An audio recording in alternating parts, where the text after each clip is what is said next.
ഇപ്പോൾ അനൂപ് ദാസ് കൂടി ചേരുന്നുണ്ട് ഡൽഹിയിൽ നിന്ന്. അനൂപ്, ഈ സിനിമ ഇതിന് സെൻസർ സർട്ടിഫിക്കറ്റ് അനുവദിച്ചത് മറ്റ് തടസ്സങ്ങളൊന്നും ഇല്ലാതെ അനുവദിച്ചു എന്ന് പറയുന്ന ഒരു പ്രശ്നം ഇപ്പോൾ വസ്തുത പുറത്തു വന്നിട്ടുണ്ട്. അവരെന്താണ് മാറ്റം നിർദ്ദേശിച്ചത് എന്നതടക്കം BJP കേന്ദ്ര നേതൃത്വം ഇതിനെ ഗൗരവമായി കാണുന്നുണ്ടോ?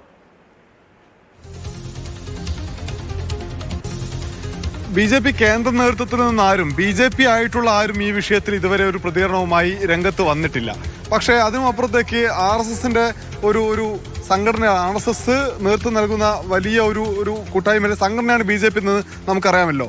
അതിൽ RSSന്റെ മുഖപത്രമായിട്ടുള്ള ഓർഗനൈസർ അതിരൂക്ഷമായ വിമർശനമാണ് എമ്പുരാനെതിരെ, മോഹൻലാലിനെതിരെ, പൃഥ്വിരാജിനെതിരെ, മുരളി ഗോപിക്കെതിരെ നടത്തിയിരിക്കുന്നത്. അത് നമ്മൾ നോക്കിക്കഴിഞ്ഞാൽ ഈ പൃഥ്വിരാജാണ് അതിൽ വലിയ ഒരു കുറ്റം ചെയ്ത ആളായി ഓർഗനൈസറും അതേപോലെ തന്നെ RSSും കാണുന്നത്.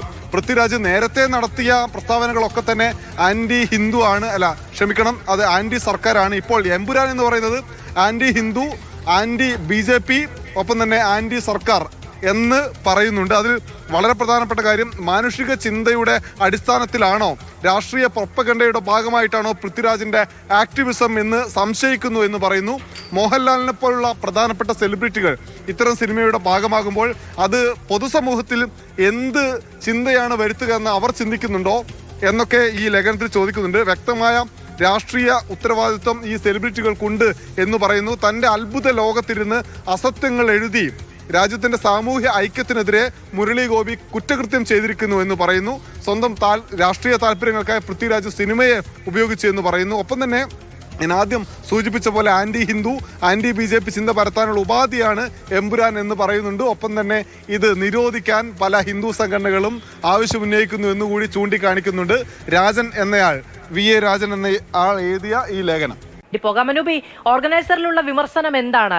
അതായത് ദേശീയ അടിസ്ഥാനത്തിൽ തന്നെ മലയാളത്തിലെ ഒരു സിനിമ അത് ഉന്നയിക്കുന്ന രാഷ്ട്രീയം ഇത് നോക്കൂ. ഇപ്പോൾ കേരള സ്റ്റോറിയൊക്കെ വന്ന സമയത്ത് അതിന്റെ ആശയ പ്രചാരണം എന്നുള്ള കാര്യത്തിൽ നിങ്ങളല്ലേ ഇത്രയും കാലം ആശയാവിഷ്കരണത്തിന് വേണ്ടി വാദിച്ചത്? ഇപ്പൊ ഈ സിനിമ കാണുമ്പോൾ നിങ്ങൾക്ക് ആശയാവിഷ്കരണത്തിന് വേണ്ടി നിൽക്കേണ്ടതില്ലേ എന്ന് ചോദിച്ച ആളുകളാണ് ഇപ്പോൾ എമ്പുരാനെതിരെ ദേശീയ അടിസ്ഥാനത്തിൽ വലിയൊരു പ്രൊപ്പഗാൻഡ ഉണ്ടാക്കുന്നത്.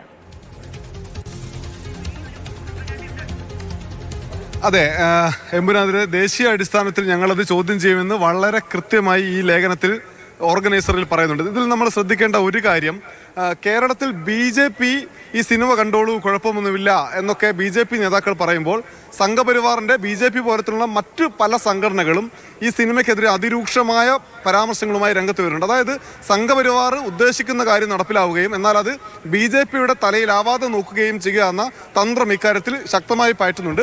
അതിന്റെ ഏറ്റവും ഒടുവിലത്തെ ആയുധമായിട്ടാണ് ഓർഗനൈസറിലെ ലേഖനം വന്നത് എന്ന് കാണാൻ കഴിയുന്നുണ്ട്. പൃഥ്വിരാജ്, ഞാൻ നേരത്തെ സൂചിപ്പിച്ച പോലെ പൃഥ്വിരാജ്, മോഹൻലാൽ, അതേപോലെ മുരളി ഗോപി, ഈ 3 പേർക്കും വിമർശനമുണ്ട്. പക്ഷേ മോഹൻലാലിനെ കുറിച്ച് ഒരേ ഒരു പാരഗ്രാഫിലെ 4 വരികളിൽ മാത്രമേ പറയുന്നുള്ളൂ. ഒരിടത്ത് മാത്രമേ മോഹൻലാലിന്റെ പേരുള്ളൂ. പക്ഷേ ലേഖനത്തിലുടനീളം പൃഥ്വിരാജിന് വേണ്ടി മാറ്റിവെച്ചത് 3 പ്രത്യേക സൈഡ് ഹെഡിങ്ങുകളാണ്. പൃഥ്വിരാജിന്റെ ഓരോ നിലപാടുകളും നയങ്ങളും വളരെ കൃത്യമായി ചൂണ്ടിക്കാണിച്ചുകൊണ്ട് വിമർശിക്കുന്നുണ്ട്. എമ്പുരാൻ നിരോധിക്കണമെന്ന് ഹിന്ദു സംഘടനകളിൽ ആവശ്യം ഉയരുന്നുണ്ട് എന്ന് വളരെ കൃത്യമായി ലേഖനത്തിൽ പറയുന്നുണ്ട്. പൃഥ്വിരാജ് നേരത്തെ നടത്തിയ പ്രസ്താവനകൾ പൊതുജനങ്ങളുടെ വികാരം ഇന്ത്യൻ സർക്കാരിനെതിരെ തിരിക്കാൻ വേണ്ടിയാണ് എന്ന് പറയുന്നു. അതായത് ഒരു രാഷ്ട്രീയ പാർട്ടിയെ വിമർശിക്കുന്ന തരത്തിൽ ഈ സിനിമയിൽ ചിത്രീകരിച്ച ചില ഭാഗങ്ങൾ എങ്ങനെയാണ് രാജ്യവിരുദ്ധമാവുന്നത്, എങ്ങനെയാണ് രാജ്യത്തിലെ സർക്കാരിനെതിരാവുന്നത് എന്ന വളരെ കൃത്യമായ ചോദ്യം ഉയർന്നു വരേണ്ടതുണ്ട് എന്ന് തോന്നുന്നു. രാഷ്ട്രീയ വിമർശനം എങ്ങനെ രാജ്യത്തിനെതിരായ വിമർശനമാകും, ഒരു മതത്തിനെതിരായ വിമർശനമാകും എന്ന ചോദ്യം ഈ ഘട്ടത്തിൽ ഉയരേണ്ടതുണ്ട് എന്ന് തോന്നുന്നു രാജീവ്.